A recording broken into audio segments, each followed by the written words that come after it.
Savez-vous que derrière une foule de vos activités quotidiennes, la communauté d'agglomération de Marne-et-Gondoire œuvre jour après jour au service de ses 108 000 habitants? C'est bien simple, Marne-et-Gondoire est à tous les étages.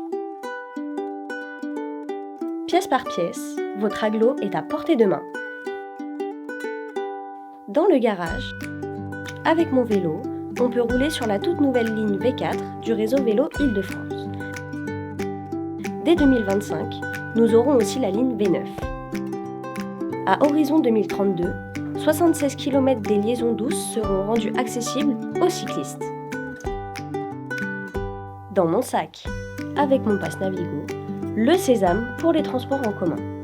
D'ailleurs, Marne-et-Gondoire subventionne le réseau de bus à hauteur de 1,5 million d'euros. Bornes de recharge pour véhicules électriques, stations de location des vélos et trottinettes, accès gratuit à la maison des mobilités, c'est toujours plus d'alternatives à la voiture.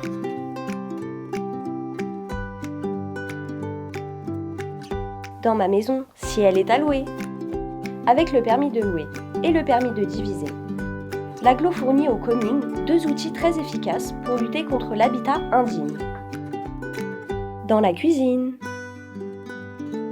qu'est-ce qu'on mange ce soir? Les savoureux produits des fermes locales, bien sûr. Bientôt accessible 7 jours sur 7 dans 200 casiers fermiers à Torigny et à Lagny sous le label Food Local.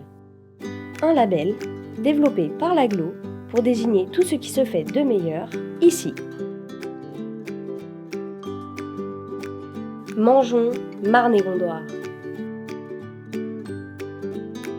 Marne-et-Gondoire est aussi là, sur l'étagère, dans la farine. La farine du Moulin Russon, évidemment. Ce petit joyau de la vallée de la Brosse fête les 20 ans de sa réhabilitation en septembre prochain. Et toute l'année, profitez de nombreux ateliers organisés au moulin. Peut-être aussi derrière mon chauffage. 2 réseaux de chaleur sont en cours de déploiement, à Lagny, Saint-Thibault et Bussy-Saint-Georges. Un grand pas vers l'utilisation des énergies renouvelables. À terme, plus de 10 000 logements collectifs et des dizaines d'équipements publics pourront être alimentés en eau chaude et en chauffage. Devant mon ordinateur. Passage en revue des entreprises du territoire. Pour un emploi, un local pour développer mon activité. L'agglo soutient ses entrepreneurs. Plus de 14 000 entreprises et plus de 40 000 emplois privés. Elle gère 24 zones d'activité économique. Avec sa nouvelle compétence emploi, elle aide aussi les entreprises à recruter. Et tout récemment, elle est devenue lauréate du programme Territoire d'industrie. Sur mon smartphone. Toutes les bonnes nouvelles de l'agglo dans ma messagerie. À portée de pouce avec le bouquet d'infolettes. Au choix, médiathèque, conservatoire, parc culturel et 2 petites nouvelles autour de la transition écologique et du développement économique.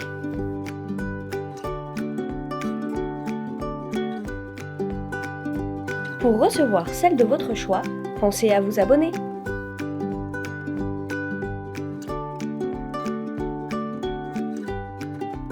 Du côté de l'armoire à pharmacie, l'agglo investit dans des structures pour les professionnels médicaux et paramédicaux afin de répondre aux nouveaux besoins des habitants.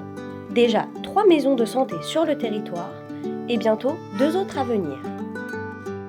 Dans cette eau qui coule du robinet, l'agglomération s'investit au quotidien pour une meilleure qualité de l'eau par l'entretien des bassins et des ruisseaux qui se jettent dans la Marne. 48 millions d'euros investis sur 10 ans pour les réseaux d'assainissement des communes. De Montbain au Grand Bain.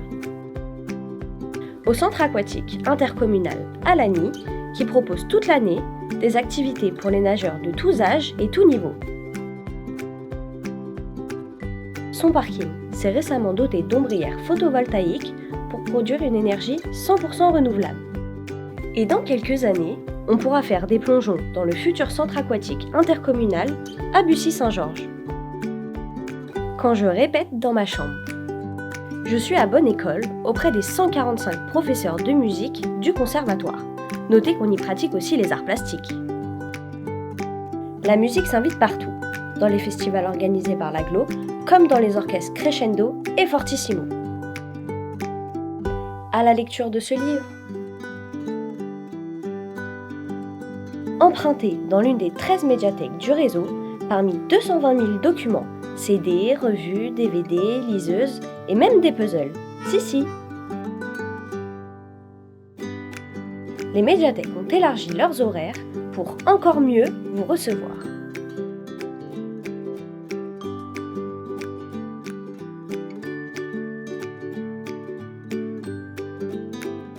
Et dans le jardin, derrière cette jonquille,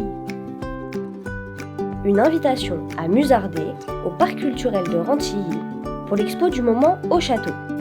Château qui restera ouvert tout l'été ou cultiver simplement l'art de la balade. L'Aglo met tout en œuvre pour conserver la splendeur de ce joyau. Et bientôt, un futur espace de restauration à l'Orangerie.